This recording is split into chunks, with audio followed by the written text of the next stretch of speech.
一口气看完2025年成龙大哥最新功夫剧作《功夫梦融合之道》，追梦少年勇闯洛杉矶，为证明自己再战巅峰擂台。故事开始，这是1986年日本乡下的一处老宅。年轻的男人第一次走进道场，看见老人练习空手道那神清气爽的模样。这是空手道大师宫城的道场，而在正中间接受香火朝拜的，便是这位宫城真普老师。就是他最早把空手道带到了冲绳岛，而当时便是武术名家韩先生收留了他。韩先生传授他功夫，而等到宫城老师回到冲绳，宫城派空手道就此诞生。两种文化，两种武术，这份羁绊时至今日，仍旧被两家人维持至今。几十年后，韩师傅在北京开了一家武馆，大一点的徒弟一个个精神抖擞，小一点的徒弟则是灵动活泼，其中李峰算是他最得意的徒弟。然而这时小李的妈妈突然找上门来，小徒弟见状赶紧跑进来告诉师傅，师傅一边让人去拖住他妈妈，一边又赶紧让小李躲起来，生怕他看见小李教武的模样。而小徒弟的拖延战术明显没有奏效，见状韩师傅只好亲自出马，希望他能赏脸在自家喝口茶水。至于小李的教育问题，韩师傅恳求他能从长计议。我已经在你所谓的正轨上去了一个儿子，绝不会再重蹈覆辙。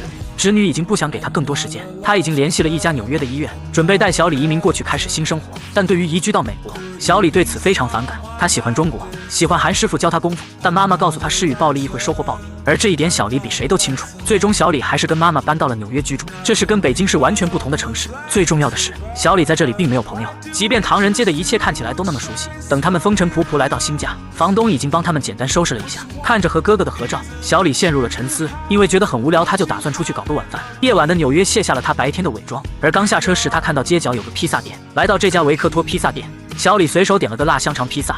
小李说自己刚搬来，所以不太了解周围，他要去买点家庭用品。于是女孩告诉他不远处有家便利店。第二天，小李从床上爬起来，他得去新学校报到。对于妈妈喋喋不休的唠叨，小李对于他今天要做什么早已烂熟于心。第一次单独走在纽约大街上，小李尽量表现出非常自信的模样。他在地铁里听歌，尝试融入周围的景色。而这时，一张海报引起了他的注意。等来到学校外围，他开始给自己打气，毕竟亮个相应该没什么难的。不过眼前这位指导老师貌似没有小李想的那么好对付，而学校生活也不像小李想的那么一帆风顺，他只能尽量靠自己来适应，而且避免第一天在学校跟大家发生冲突。眼见第一天的学校生活终于风平浪静度过，回家路上他又遇到了披萨店的女孩，见他弄掉了东西，热心肠的小李就想上去帮个忙，而这一举动也总算给他争取到了一个朋友。简单几句寒暄后，小李也对今天自己的表现不太满意。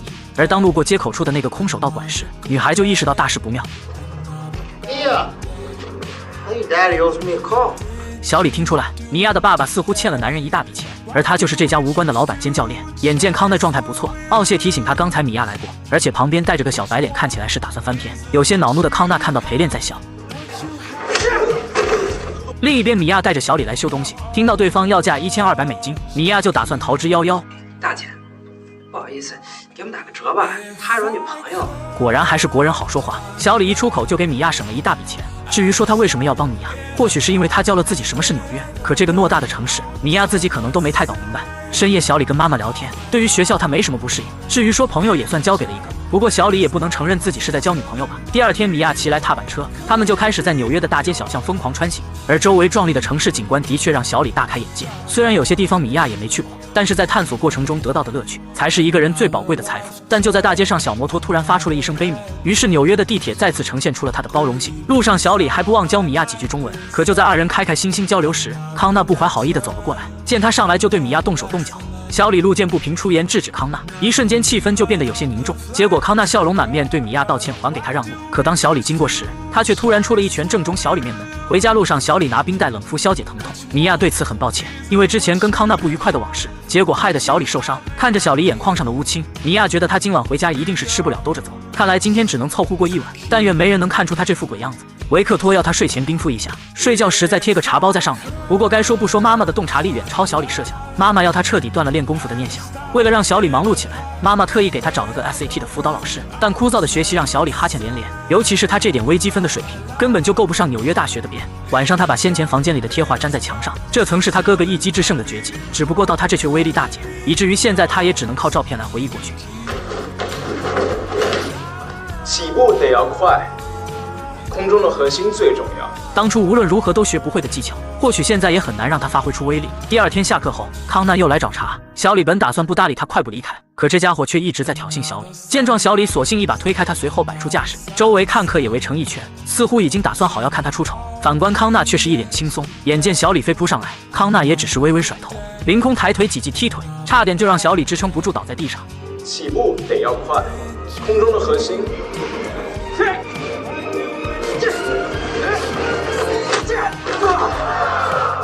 这下小李彻底败北，还好老师赶到，这才阻止了他接下来更疯狂的举动。而今天的耻辱也成了小李短时间内不可言说的痛楚。他独自走在回家的路上，思考自己半斤八两的记忆是否已经生疏。这时看到米娅的摩托车堆放在门口，小李闲来无事，就想着打开引擎舱尝试修理一下摩托车。这时却看见几个不怀好意的小混混。就在他要陷入危险时，维克托突然出来扔垃圾。突如其来的袭击把维克托打倒在地，而多管闲事的小李也成了他们的目标。对方丝毫没有因为他是个孩子手下留情，见状小李也不打算对他们留手。但因为太长时间没动手，身体反应能力因此大打折扣，他一不留神竟翻身摔倒在地。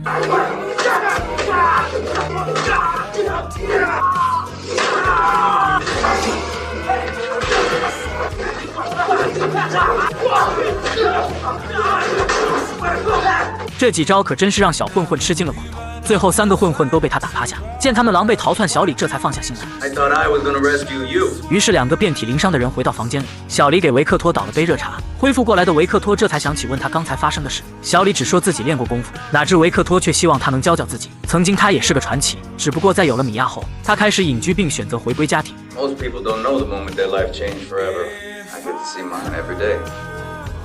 而现在他也打算为了家庭再拼一把。他知道城里有人在举办拳赛，他已经联系好了，但小李觉得自己不够格来教他，所以很抱歉他帮不上维克托。他在尽力扮演一个家长眼中懂事的孩子。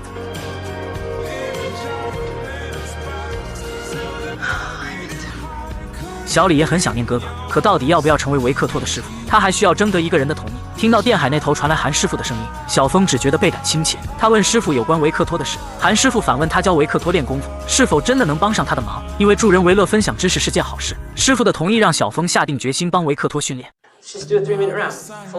双方摆开架势准备切磋，维克托率先出手快拳，紧接左摆拳，而小峰的功夫基于对桩练习，讲究快拳猛打点到为止。很快维克托就被他一拳掀翻。直到米娅进来要爸爸去招呼顾客，2人的切磋才算告一段落。但对于爸爸要登台打比赛的决定，米娅认为他一定是疯了。关键是小峰居然是爸爸的老师，即便前几天小峰恰巧路过救了他，但打拳赛又是另一种情况。小峰打算从基础开始教学，学功夫的第一步就是理解万物都可以练功夫。小峰针对他的情况做出了最优化的调整，一边训练他的下盘力量，一边又集中训练他的专注力，只有这样他才能随时掌控局面。至于拳击的抗击打训练，其实并不适合现在的维克托，所以小峰教他一气化三清，学习柔劲，利用腰部发力，在摊开披萨饼的同时马步不能乱。他让维克托尝试在车厢里保持平衡，随后又把寸拳当作必杀招教给他。寸拳讲究的是以点发力，挪劲用巧，而不是拳击那种大开大合的摆拳。他要学会利用手腕的抖动快速击法，同时还要保证气始终融在他身体里不散开，确保每一刻都有足够的气跟上他的节奏。而另一边，小峰和米娅也渐入佳境，虽然中文不太好学，不过这对米娅来说也算是一个新奇的体验。可他们亲密的模样很快就被康奈看在眼中，而此时的维克托也逐渐找回了状态，再加上小峰的训练，他甚至有望超过巅峰时期。这下就连米娅也不得不佩服，小峰的确是个当教练的好苗子，说不定自己老爸真能撑过几场。深夜，小峰回到家，看着熟睡的妈妈，茶几上还摆着去世哥哥的照片。或许他们原本该是个幸福的家庭，但命运却让他失去了最尊重的人。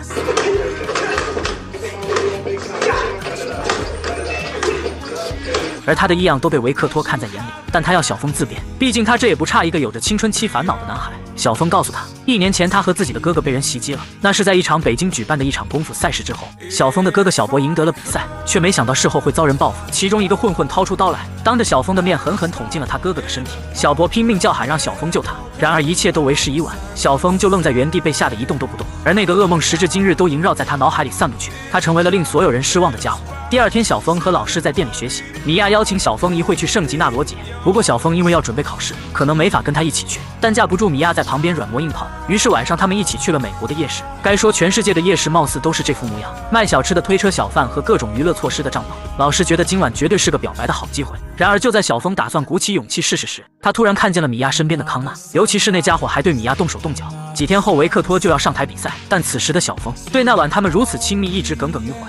米娅这才明白他误会了自己的行为。Last night was not one of those nights. 米娅已经亲口拒绝了他的道歉，并且受够了再犯同样的错误。更何况他现在喜欢的是小峰。看着他那真诚的双眼，小峰只觉得自己心跳都漏了一拍。就在他们即将犯错的时候，维克托突然出现，打断了他们甜蜜的氛围。当这位曾经的拳王再次登场，奥谢已经压了一大笔钱赌他输，而他的对手早已被奥谢买通。不出意外的话，今晚绝对是个碾压局。当曾经的王者再次站在这片赛场，观众们还是给了他应有的尊重。比赛规则很简单，一场定胜负，不准用肘，不准击打腰部以下。当铃声响起，维克托刚开始就抓住机会，给了对方狠狠一记重拳。然而等对方反应过来，维克托也吃到了苦头。米娅和小峰紧张地握紧了双手，但现在场上情势瞬息万变。维克托毕竟久未上场，对方很快把他带入自己的节奏，开始猛攻。维克托一个踉跄没站稳，结果又结结实实挨了对方一记重拳。对方也没想到这名老将这么能打，凭借体力优势，男人想把他逼进绝境。但维克托已经逐渐熟悉场上的氛围，现在才是他该享受比赛的时刻。但这时场外的奥谢突然给拳手一个颇有深意的眼神，随后下一秒拳手突然违规用肘。裁判本来想制止，结果拳手似乎铁了心要打爆他，接连几下重砸下去，维克托很快就意识模糊，摇摇欲坠。遭受重创的维克托彻底昏了过去。那一瞬间，小峰就像是再次看到哥哥死在眼前。米娅冲上台试图抢救爸爸，他疯狂呼喊小峰让他来帮忙，可痛苦的回忆让他承受不了这种打击。最后还是米娅及时清醒过来，叫了救护车。而那鲜红的大字让小峰的回忆让他不敢再靠前一步。Lee, what are you doing? Come on! 最后米娅对他彻底失望了，就像当初妈妈对他是同样的表情。而一切终究重演了当年的悲剧，但这次妈妈承诺会想办法让维克托活下来。小峰只觉得自己整个人都失去了方向，他撕掉了屋子里所有的海报，因为他对自己失望透顶。另一边，米娅守着维克托不敢离开，但他也很好奇当时小峰发生了什么。此时小峰看着和哥哥的合照，他后悔当初为什么没有采取行动。或许他如果能去救哥哥，一切就都不会成为悲剧。唯一幸运的是，维克托此时已经脱离了生命危险，只不过现在的小峰却没有勇气去看他，就连师傅打来的电话小峰也没有接听。现在的他只想留在自己的世界里。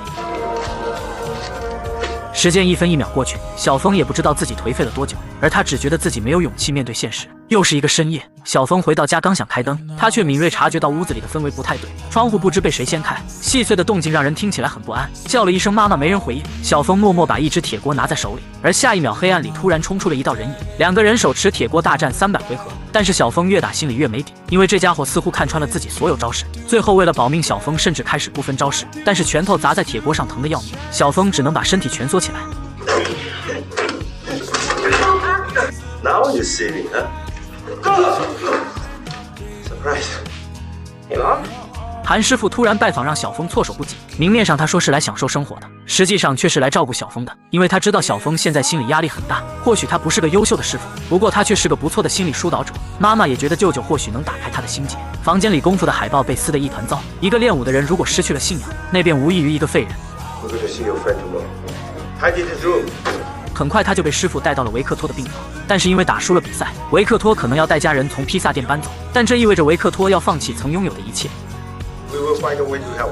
而韩师傅所说的帮忙，就是要小峰参加武趣空手道大赛，正赛会在10天后正式开始，所以现在小峰得赶紧给自己找块训练场地。很快他就来到了美国乡下的一座道场，这就是曾经宫城流大师的住所。而这时一个男人从外面走进来，得知韩师傅是宫城大师的朋友，男人很抱歉地告诉他，宫城大师几年前就去世了。韩师傅掏出了一张相片，上面是他们在1985年拍摄的。韩师傅记得很清楚，当时宫城大师提起他认识了一个好朋友，那是个找到人生意义的孩子。等到韩师傅从乡下回来，他就第一时间把小峰从床上拽了起来。很快韩师傅就立起了一个木人桩，利用绳子甩动的节奏带动整个木人去击打小峰，但是这种力度对小峰来说还是有点太重。没过多久他就被木桩带了过来，而为了训练他的核心力量，韩师傅甚至拿出可以压箱底的技巧，但功夫上的技巧可以磨练。小峰的心病还需要心药去医，说服小峰妈妈费了他不少口舌，而且这次教导小峰，他比教导小博时更加认真。韩师傅要他保持专注，功夫并不是打架的工具，所以没必要把他想得那么沉重。而且他让小峰参加这次大赛，不光是为了帮维克托的忙，也是希望他和妈妈能和解。而接连几天的训练让小峰逐渐找回了状态。这天他想贪嘴吃个热狗，结果被韩师傅给憋了回去。此时小峰已经在韩师傅的培养下巩固了先前学习的基础，但空手道的规则他还是一知半解。而这时真正的空手道大师终于来了。两位大师躬身行礼，这也意味着小峰的融合武学即将上线。在小峰对其行礼后，大师安排韩师傅和小峰对打一次，期间韩师傅不能留手，不过韩师傅一出手就是个连击加打下盘，小峰自然应接不暇。两位师傅的教学理念各有不同，但武学基本上也算是殊途同归，更何况他们现在时间也没那么宽裕。可小峰可真是要被这二位折磨死了。此时的康纳已经在实战中越来越强，教练却要他继续保持杀气，他就是得用这种目空一切的姿态碾压对手。但小峰还在从空手道的起手式练起，每天的生活并不像他想的那样特别紧致，而是学习生活加上欣赏融为一体。因为韩师傅更喜欢寓教于乐，这时小峰提起米娅的事，至今他还没有得到原谅，但韩师傅告诉他，人生中只有一个问题，是想做还是不想做，而这与勇气无关，完全是平心而论。第二天，米娅收到一份外卖订单，而等他骑了几个街区跑到顾客家，他惊讶地发现买披萨的居然是小峰。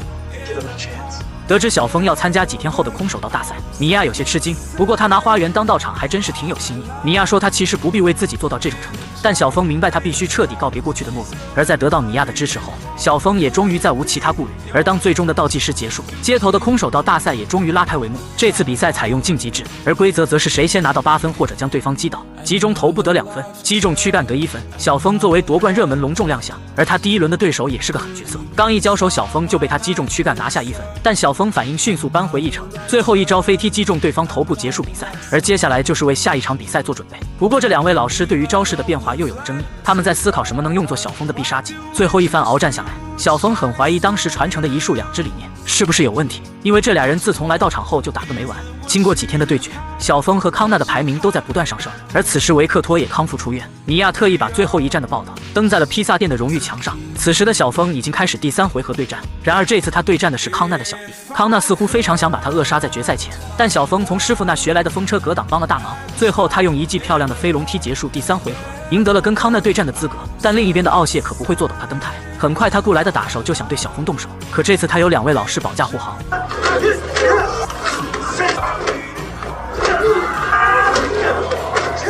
而在打趴那些图谋不轨之人后，小峰和康纳的最终对决将在1周后的曼哈顿摩天大楼楼顶打响，而胜利者将拿走5万美元大奖。得知小峰打入决赛，妈妈仍旧无动于衷。韩师傅决定在比赛前了结小峰心中的因果。另一边，他们也对康纳的猛攻开始商量战术。要知道，打败一只老虎，最好的办法不是正面强攻，而是给他下个套。Use your opponent's aggression against them. Better like this.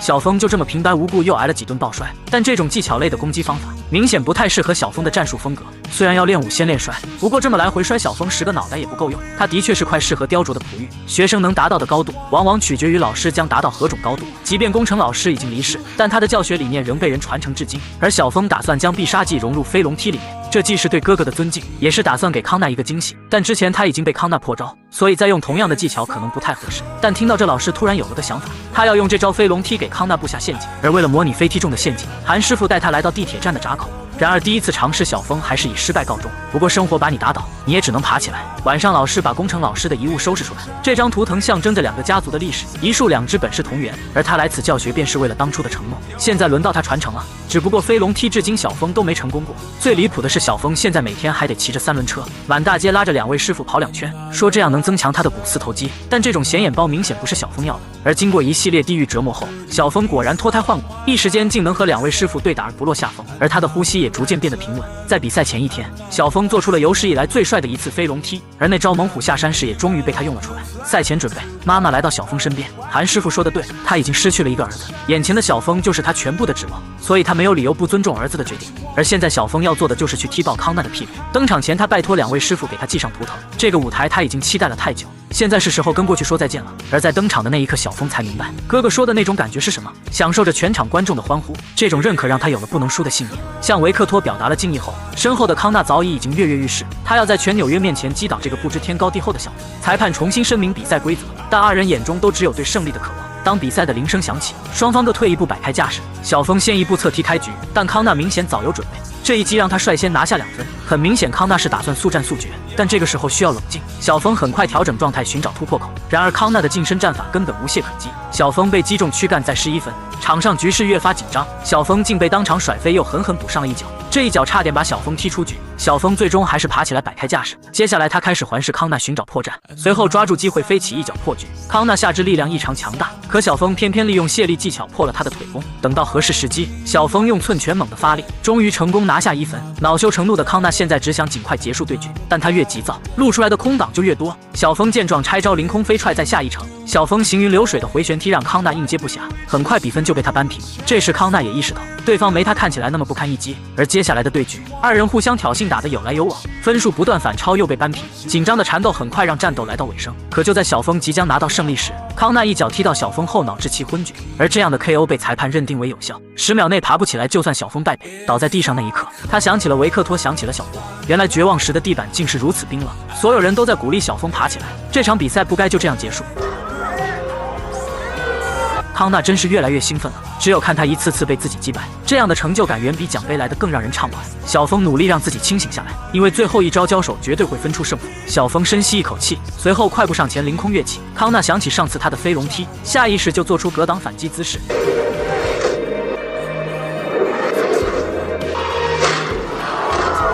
终究韩师傅教他的反击还是用上了，最终小峰凭借人格魅力征服了在场观众，也征服了眼前的对手。众人相拥，高高举起小峰，让他迎接胜利的洗礼。故事的最后，小峰用奖金帮维克托还清了贷款，他成了这家披萨店的名誉店长。而他当上老板的第一件事就是修改菜谱，开始供应芝士披萨。而另一份快递披萨，小峰也没忘记他的另一位师傅。